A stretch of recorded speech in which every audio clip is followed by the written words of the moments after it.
Hello, അപ്പോൾ നമ്മുടെ ചാനലിൽ പുതിയൊരു വീഡിയോയിലേക്ക് എല്ലാവർക്കും സ്വാഗതം. അപ്പോൾ എല്ലാവരും വീഡിയോ സ്കിപ്പ് ചെയ്യാതെ തന്നെ കാണാം. അപ്പോൾ പാപ്പിനെയും കൊണ്ട് എവിടെ പോവുകയാണെന്നായിരിക്കും നിങ്ങൾ ചോദിക്കണത് അല്ലേ. നമ്മുടെ ഹരീഷ് സാറിൻ്റെ പുസ്തക പ്രകാശനം ഉണ്ടായിരുന്നു. അപ്പോൾ നമുക്കൊരു ക്ഷണം കിട്ടി. അപ്പോൾ നമ്മൾ പോവാണ്. നമ്മളെപ്പോഴും ഇങ്ങനെ പാപ്പിനെയും കൊണ്ട് വീട്ടിൻ്റെ ഉള്ളിൽ തന്നെ ഇരിക്കല്ലേ, പുറത്തൊന്നും പോകാറില്ലല്ലോ. അപ്പോൾ ശരി എന്നാൽ പറഞ്ഞിട്ട് ഞാനും ജോഷിയും പാപ്പിയും കൂടി പോയതാണ്. അപ്പോൾ അവിടെ പോയപ്പോൾ വല്ലാത്തൊരു അനുഭവമായിരുന്നു. ഒന്നുമല്ല, ഒരുപാട് അമ്മമാരുടെ സ്പീച്ചും കാര്യങ്ങളും ഒക്കെ ഉണ്ടായിരുന്നു. മനസ്സിൽ തട്ടിയ കുറച്ച് 1-2 വീഡിയോസൊക്കെ ഞാൻ എടുത്തിട്ട് ഇതിൽ ഷെയർ ചെയ്യുന്നുണ്ട്. അതിൽ ഞാനും കുറച്ചൊക്കെ പറഞ്ഞിട്ടുണ്ട്. എല്ലാവരും സ്കിപ്പ് ചെയ്ത് തന്നെ കാണുക. അപ്പോൾ എന്തായാലും ഈ വീഡിയോസ് ഇട്ട് നമ്മുടെ ചാനൽ വേണമെങ്കിൽ ഒരു 1000-1500 പേര് കാണുമായിരിക്കും. പക്ഷേ ഏതെങ്കിലും ഒരു കുട്ടി എൻ്റെ അമ്മയോ അച്ഛനോ ആരെങ്കിലും കണ്ടിട്ട് ആ കുട്ടിക്ക് എന്തെങ്കിലും ഒരു മാറ്റം ഉണ്ടാവുകയാണെങ്കിലോ അത് എന്നെ സംബന്ധിച്ച് വലിയൊരു കാര്യമാണ്. കാരണം എന്താണെന്ന് ചോദിച്ചാൽ ആ വഴിയിൽ കൂടെ സഞ്ചരിക്കുന്ന ഒരു അമ്മയാണ് ഞാനും. എത്രമാത്രമാണ് ഒരു വയ്യാത്ത കുട്ടിയെയും കൊണ്ട് നടക്കുമ്പോഴുണ്ടാകുന്ന ബുദ്ധിമുട്ടെന്ന് എനിക്കറിയാം. അപ്പോൾ അതിൽ നിന്ന് ഏതെങ്കിലും ഒരു കുട്ടിക്ക് മാറ്റം കിട്ടി അവർ ജീവിതത്തിലേക്ക് തിരിച്ചു വരികയാണെങ്കിൽ അത് നമ്മളെ സംബന്ധിച്ച് ഏറ്റവും വലിയൊരു സന്തോഷമുള്ള കാര്യം തന്നെയാണ്. അപ്പോൾ അതുകൊണ്ടുകൂടിയാണ് ഞാൻ ആ അമ്മമാരുടെ എന്താ പറയുക ഇതുകൂടി ഇതിലേക്ക് ഷെയർ ചെയ്തിരിക്കണം. അപ്പോൾ എല്ലാവരും വീഡിയോ സ്കിപ്പ് ചെയ്യാതെ തന്നെ കാണുക. അപ്പോൾ നമുക്ക് വീഡിയോയിലേക്ക് പോവാം.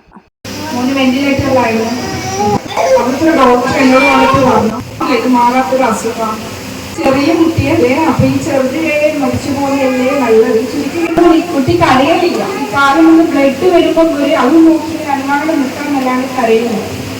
വർഷങ്ങളായിട്ട് നമ്മുടെ നല്ലൊരു സുഹൃത്തും HRD ട്രെയിനറുമായിട്ടുള്ള ഹരീഷ് ബാബു സാർ എല്ലാവരും പരിചയമുണ്ട് അല്ലേ? കുറെ പേർക്ക് പരിചയമുണ്ടോ അല്ലേ? അദ്ദേഹം എഴുതിയ 2ാമത്തെ പുസ്തകത്തിന്റെ പുസ്തക പ്രകാശനമാണ് ആദ്യമായിട്ട് ഇവിടെ നടക്കുന്നത്. അതിനോടൊപ്പം ഞാൻ ഇവിടുത്തെ റോട്ടറി ക്ലബിൻ്റെ മെമ്പറും കൂടിയാണ്. അപ്പോൾ അതിൻ്റെ പുതിയ ഭാരവാഹികളായിട്ട് ഇന്നലെ തെരഞ്ഞെടുത്ത പ്രസിഡന്റ്, സെക്രട്ടറി, പിന്നെ ഗജാൻജി എല്ലാവരും ഇവിടെ വന്നിട്ടുണ്ട്. ഇതിലൊരുപാട് ഇവിടെ പ്രവർത്തനം, അതായത് ഈ ചാലക്കുടി മേഖലയിൽ ഇവിടെ ഒരുപാട് നല്ല നല്ല കാര്യങ്ങൾ ചെയ്തുകൊണ്ടിരിക്കുന്ന ഒരു സംഘടനയാണ് റോട്ടറി. അപ്പോൾ അവരെ പുതിയ ഭാരവാഹികൾ കൂടി നമ്മൾ സ്വീകരിക്കുന്നുണ്ട് യോഗത്തിൽ. പിന്നെ നമുക്കൊരു വിശിഷ്ടാതിഥികൾ 2 പേരുണ്ട്. ഇവര് ഒരുപാട് പാരമ്പര്യമൊക്കെയുള്ള പല കാര്യങ്ങളും പാരമ്പര്യത്തിൽ. അപ്പോൾ അങ്ങനെയുള്ള വിശിഷ്ട വ്യക്തികളുണ്ട്. പിന്നെ എൻ്റെ ഫ്രണ്ട് സോമേട്ടനവിടെ ഉണ്ട്. പിന്നെ കുറേ പേരുണ്ട് പറയാൻ. ഒരുപാട് പേര് വന്നിട്ടുണ്ട്. ഇവിടെ എത്തിയിട്ടുണ്ട്. എന്നെ ചാലക്കുടിയിലേക്ക് ആദ്യമായിട്ട് ഇവിടെ എത്തിച്ചു തന്ന ആളാണ്. എനിക്ക് ക്ലിനിക്കൊക്കെ റെഡിയാക്കി തന്ന ആളാണ് സുനില്. അപ്പോൾ ഇന്ന് നമ്മൾ എന്ന് പറഞ്ഞാൽ ഒരു ചെറിയ, അതായത് 3 ദിവസത്തെ ട്രീറ്റ്മെന്റിന് വേണ്ടി വന്ന ആളുകൾ മാത്രമാണ് ഇവിടെ ഉള്ളത്. ശരിക്കും നമ്മൾ ഒരു 3 ദിവസം കൂടുമ്പോൾ ഇവിടെ വിട്ടുകൊണ്ടിരിക്കുകയാണ്. കാരണം ഒരുപാട് പേർക്ക് നമുക്ക് ഡേറ്റ് കൊടുക്കാൻ പറ്റാത്ത പല വിഷമങ്ങളുണ്ട്. കുറെ പേര് പടങ്ങി പോയിട്ടുണ്ട്, പല പ്രശ്നങ്ങളുണ്ട്. അപ്പൊ കൊമ്പിടിയിലൂടെയായിട്ട് ഞാൻ രാവിലെ പകലിരുന്നൊക്കെ ചെയ്തിട്ടാണ് പരമാവധി മുന്നോട്ട് പോയിക്കൊണ്ടിരിക്കുന്നത്. അപ്പോൾ ഞാൻ അധികം നീടുന്നില്ല. ഇവിടെ വന്ന വിശിഷ്ട മെയിനായിട്ട് ഇപ്പൊ കുഞ്ഞുമോൻ സാർ, അദ്ദേഹം അഡ്വക്കേറ്റ് ആണ്, റോട്ടറി ക്ലബിന്റെ പ്രസിഡന്റാണ്. പിന്നെ സുനിലാൽ സാറ്, അദ്ദേഹം അഡ്വക്കേറ്റ് ആണ്, റോട്ടറി ക്ലബിന്റെ ട്രസ്റ്ററാണ്. പിന്നെ അദ്ദേഹം സെക്രട്ടറി ആണ്. അദ്ദേഹത്തിന് സ്വാഗതം ചെയ്യുന്നു.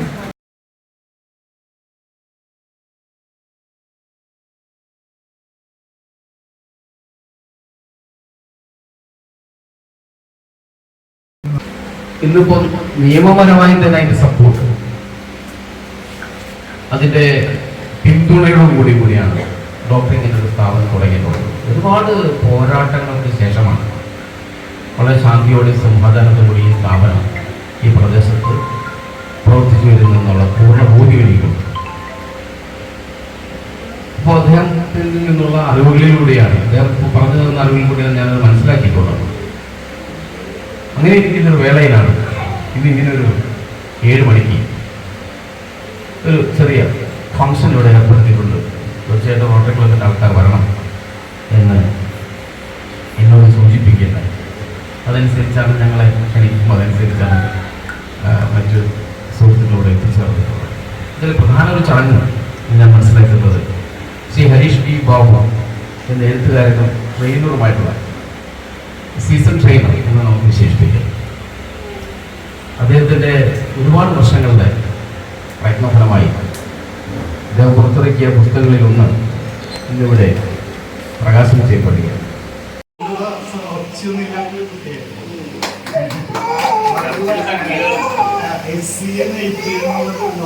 അപൂർവ രോഗം 100 പേർക്കൊക്കെ ഉള്ളൂന്നുണ്ട്. അത്രയൊക്കെ ഉള്ളൂന്ന് പറഞ്ഞത് ആ കുട്ടി മരിക്കുന്ന ഒരു അവസ്ഥയിൽ ഹോസ്പിറ്റലിൽ കഴിക്കുന്ന കുട്ടിയാണ്. വിഭാഗം ഇങ്ങനെ കഴിക്കുന്നതായിക്കൊണ്ടിരിക്കുന്നു. അദ്ദേഹം 1 വർഷം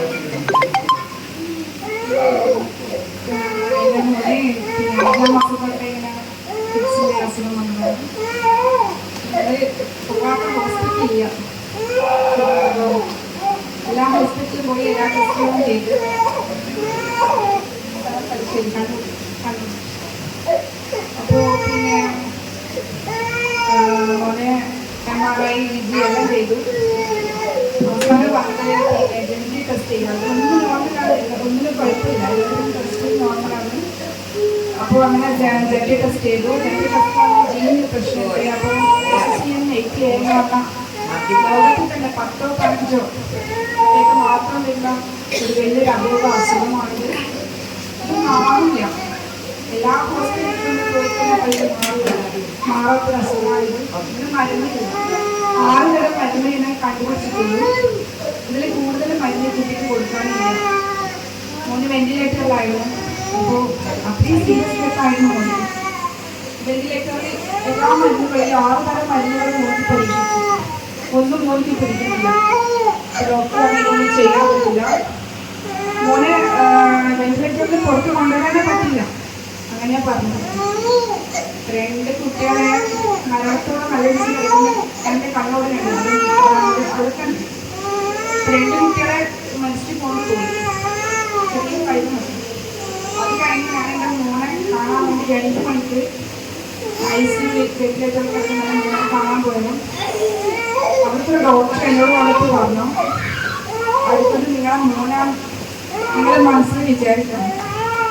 കാരണം എൻ്റെ മോനെ പുറത്ത് കൊണ്ടിരുന്ന ഒരു ഡെഡ് ബോഡിക്ക് കാത്തിരിക്കുന്ന ഒരു അവസ്ഥയാണ് കേട്ടോ. ICUവിൻ്റെ പുറത്ത് ഞാൻ എൻ്റെ മോനെ കാത്തിരിക്കുന്ന ഡെഡ് ബോഡിക്ക് വേണ്ടി അവന് ഇങ്ങനെ ഒന്നുമില്ല. എൻ്റെ മോനെ വെന്റിലേറ്ററിൽ നിന്ന് പുറത്ത് കിട്ടി. അതുമല്ല എൻ്റെ മോനെ രക്ഷിച്ചതായിരിക്കും. അവിടുത്തെ എല്ലാ ഹോസ്പിറ്റലായി വേദിയും എല്ലാ ഹോസ്പിറ്റലിലും പോയി എവിടുന്നും പറയുന്നത് ഇത് മാറില്ല, ഇത് മാറാത്തൊരു അസുഖമാണ്. അങ്ങനെ പിന്നെ നമുക്ക് കഫക്കെട്ടെല്ലാം വരുമ്പോൾ നമ്മൾ ഹോസ്പിറ്റലിൽ പോകും. ആ ഹോസ്പിറ്റലിന് ഡോക്ടർ പറയും പിന്നെ ഇത് ചെറിയ കുട്ടിയല്ലേ, അപ്പം ഈ ചെറുതിലെ മരിച്ചു പോകുന്നതല്ലേ നല്ലത്. ഇങ്ങനെ ചുറ്റി പറയും ഡോക്ടർ. വലുതായി വന്ന് കളിയും ചിരിയെല്ലാം കണ്ടു കഴിഞ്ഞാലും ഓന് ഇല്ലാതായി കഴിഞ്ഞാൽ ഭയങ്കര സങ്കടമല്ലേ. അപ്പൊ ഇപ്പോഴേ പോകുന്നതായിരിക്കില്ലേ നല്ലത്. എന്നാൽ ഈ കുട്ടീൻ്റെ പിന്നാലെ നിങ്ങളെ ഭാവി കളയുന്നതാണ്. അപ്പൊ ഈ കഫക്കെട്ട് കാണിക്കാൻ വരെ പോയി കഴിഞ്ഞാൽ എനിക്ക് കിട്ടുന്ന മറുപടി ഇതാണ്, ഈ കുട്ടീൻ്റെ അവസ്ഥ ഇതാണ്. മാറില്ല, കാരണം മാറില്ല. ഈ കുട്ടി മരണത്തോടുള്ള ഒരു കുട്ടിയാണ്. ഈ കുട്ടിക്ക് കിട്ടില്ലാന്ന് പറയുന്നത്. അങ്ങനെയാണ് നമ്മൾ എല്ലാ ഹോസ്പിറ്റൽ എല്ലാ ഡോക്ടർമാരും കൈവിട്ടിരുന്നത്. ഒന്നും ചെയ്യാൻ പറ്റാത്തതെല്ലാം നമ്മളിങ്ങനെ ഡോക്ടർ വീഡിയോ കണ്ടതും നമ്മളിവിടെ എത്തിയത്. അങ്ങനെ മരണത്തിലേക്ക് പോകുന്ന എൻ്റെ മോനെ കുറച്ച് അല്ല നമ്മൾ ഈ ലോകത്തെത്തിച്ച് ഈ ഡോക്ടർ നമുക്ക് തിരിച്ചു തന്നു. എൻ്റെ മോനെ ജീവിക്കുന്നുണ്ടെങ്കിൽ ഡോക്ടർ കാരണം എൻ്റെ മോനക്ക് ജീവൻ കൊടുത്തത് ഡോക്ടറാണ്. നമുക്ക് അന്ന് നേരിട്ട് ഇറക്കി തന്ന ഡോക്ടർ തന്നെ എനിക്ക് പറയുമോ ഡോക്ടറെ പറ്റി. കാരണം അത്രത്തോളം നമ്മുടെ ഡോക്ടർ നമ്മളെ മോനെ തിരിച്ച് തന്നെയെന്ന് പറയുമ്പോൾ തന്നെ ഈ അസുഖം എന്ന് പറയുന്നത് 10-20 വർഷം മോൾക്ക് പിടിച്ചു ഒരു ദിവസം തന്നെ. എനിക്കൊന്ന് മുറ്റത്ത് പോലും ഇറങ്ങാൻ പറ്റില്ല. റൂമിൽ തന്നെ ആയിരുന്നു മോനുണ്ട്. കാരണം ഒന്ന് മുറ്റത്ത് പോലും എനിക്ക് ഇറങ്ങാൻ പറ്റിയില്ല കുറേ വർഷങ്ങളും. അപ്പോൾ ഇപ്പോൾ വരുന്നത് 1-2 പ്രാവശ്യം 10-20 തവണ ഫിക്സ് വരുന്ന കുട്ടിക്ക് ഇപ്പോൾ 1-2 പ്രാവശ്യം ഫിക്സ് വരുന്നു. അത്രത്തോളം മാറ്റുന്നു. ഈ കുട്ടിയെ തിരിച്ചു നമ്മൾ തന്നെ അൽഹംദുലില്ലാഹ് ഈ ഡോക്ടർ നമ്മൾ എത്രത്തോളം നന്ദി പറഞ്ഞാൽ നമുക്ക് മതിയാവില്ല. പിന്നെ ഡോക്ടറിൻ്റെ ഉപരി നല്ലൊരു മനുഷ്യനും കൂടിയാണ്. എത്ര നമുക്ക് ഡോക്ടറെ പറഞ്ഞാൽ മതിയാവത്തെ കഴിഞ്ഞു.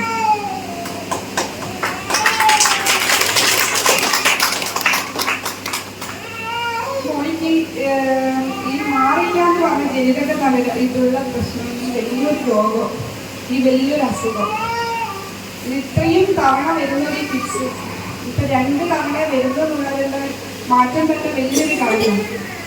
കാരണം ആ മോനെ കാരണം ഈ കുട്ടി കരയലില്ല. ഈ കാലം ഒന്ന് ബ്ലഡ് വരുമ്പോൾ അത് നോക്കി അനുമാനം നിൽക്കാൻ നല്ലാണ്ട് കരയുന്നു. ഇപ്പൊ ഈ കരയുന്നതെന്നെ അത്രയും സന്തോഷമാണ്. മോൻ കരയുന്നുണ്ടെന്ന് കാരണം ഒരു കുട്ടി കരയുന്നുണ്ട്, അത് വീട്ടിലൊരു കുട്ടി ഉണ്ടോ തന്നെ വന്ന് ചോദിക്കണം. അത്രത്തോളം നമുക്ക് അറിയില്ല. ഡോക്ടർ കറാത്തി കൊണ്ടാണ് അതിന്റെ മോൻ ഇത്രയും നല്ല മാറ്റം ഉണ്ടായത്.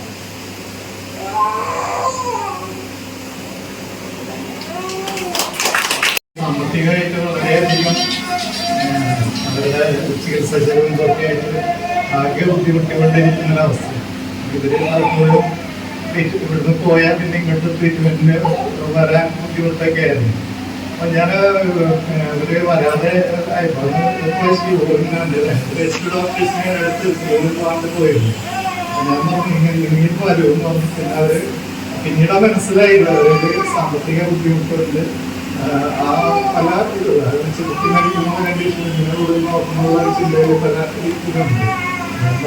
ഇത്രയും നല്ല കുട്ടിക്ക് നല്ല നന്നായിട്ട് മാറ്റണം. അല്ലെങ്കിൽ നടത്തിയ ഞാൻ ഇടുന്നത് ഇവിടെ തന്നെ താമസിക്കുന്ന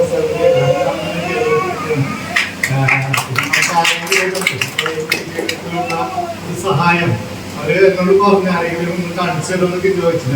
തൽക്കാലം നിങ്ങൾ ആരുടെ അടുത്ത് പോകണ്ട, വേണ്ട ഞാൻ ചെയ്തു തരാം. നമുക്ക് ആരെങ്കിലും കണ്ടെത്താം. കാരണം ഇഷ്ടംപോലെ ആളുകളുണ്ട്. കുട്ടി ഇപ്പൊ ആ കുട്ടിയുടെ മകനാണ്. അവനും ഇങ്ങനെ കുട്ടിയുടെ പുറകിലായതുകൊണ്ട് അവൻ പാസ്പോർട്ട് വന്നിട്ടുണ്ടെങ്കിൽ അവിടുത്തെ ചേർന്നിട്ടുണ്ട്. പക്ഷെ ഞാൻ എൻ്റെ ഒരു വാശി എന്ന് വെച്ചാല് ഇങ്ങനെ കുട്ടി നടത്തിയോളന്ന് എഴുതുമ്പോൾ എൻ്റെ ആഗ്രഹം. അപ്പൊ അതിന് നമ്മള് എല്ലാവരും കൂടി ഒന്ന് സഹായിക്കണം.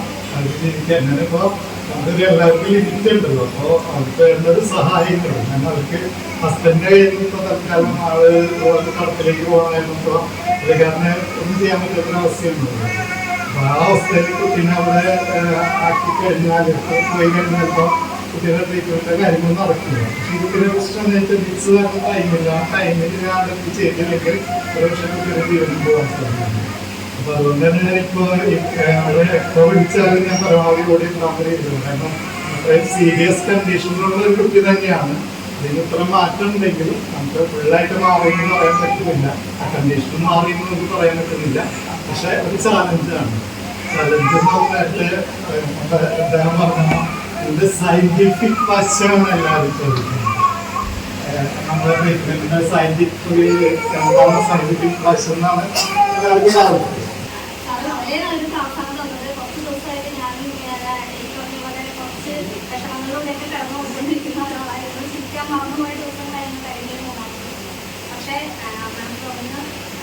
വളരെ നല്ല രീതിയിൽ ചിരിച്ചു. സാറ് പറയാനുള്ള കാര്യങ്ങളൊക്കെ വളരെ എന്താ പറയുക വളരെ ഭംഗിയായിട്ടുള്ള ഒരു രീതിയിൽ നല്ല രീതിയിൽ. കാരണം ഇപ്പോഴത്തെ ഒരു തമാശ കാര്യങ്ങളെന്നൊക്കെ ഒരു അറിയാത്ത പ്രയോഗങ്ങളുള്ള ഒരു ഡബിൾ മീനിങ് കോമഡീസ് ആണ് നമ്മൾ സ്ക്രീനിൽ തുറന്നാലോ അല്ലെങ്കിൽ വേറെ പല ആളുകളിൽ നിന്നൊക്കെ ഇങ്ങനെ കേൾക്കാറുണ്ട്. സാറ് ഒരു തമാശ പോലും ആ ഒരു രീതിയിലുള്ള ഒരു വേറൊരു ചൊവ്വയുള്ള ഒരു തമാശ പോലും പറഞ്ഞില്ല. പറയാനുള്ള കാര്യങ്ങൾ കൃത്യമായ രീതിയിൽ കൺവേ ചെയ്തു എന്നുള്ളത് വളരെ സന്തോഷമുള്ള കാര്യമാണ്. വളരെ നാളുകൾക്ക് ശേഷം ഒരു നല്ലൊരു സ്പീച്ച് കേട്ടു. ഒരു പറഞ്ഞ പോലെ ഒരു കൗൺസിലിംഗ് ആവശ്യമുണ്ട് എന്ന് എനിക്ക് തോന്നിക്കൊണ്ടിരുന്ന ഈ ദിവസങ്ങളായിരുന്നു. പക്ഷെ ഇത് എനിക്ക് തോന്നുന്നു അതിൻ്റെ ആവശ്യമില്ല. അവൻ നല്ല രീതിയിൽ നമുക്ക് തോന്നുന്നു. ഒരുപാട് സ്ട്രെസ് കുറഞ്ഞു. സ്ട്രെസ്സിൻ്റെ കാര്യം പറഞ്ഞാൽ വളരെ ശരിയാണ്. ഞാൻ സ്ട്രെസ്സോടെ നിൽക്കുന്ന സമയത്ത് പറഞ്ഞാൽ സങ്കടമല്ല, ദേഷ്യമാണ് കഴിക്കുന്നത്. ഞാൻ മോനൊക്കെയാണ് താമസിക്കുന്നത്. അപ്പം ചില സമയങ്ങളിലൊക്കെ പിടികൊണ്ട് പോകാറുണ്ട്. അപ്പം ഞാൻ സാറ് പറയുന്ന ഓരോ വാക്കുകൾ എടുക്കുകയാണ് ചെയ്യുന്നത്. അപ്പോൾ എന്താണെന്ന് വെച്ചാൽ നമ്മൾ മാറ്റി ചിന്തിക്കാൻ തുടങ്ങി.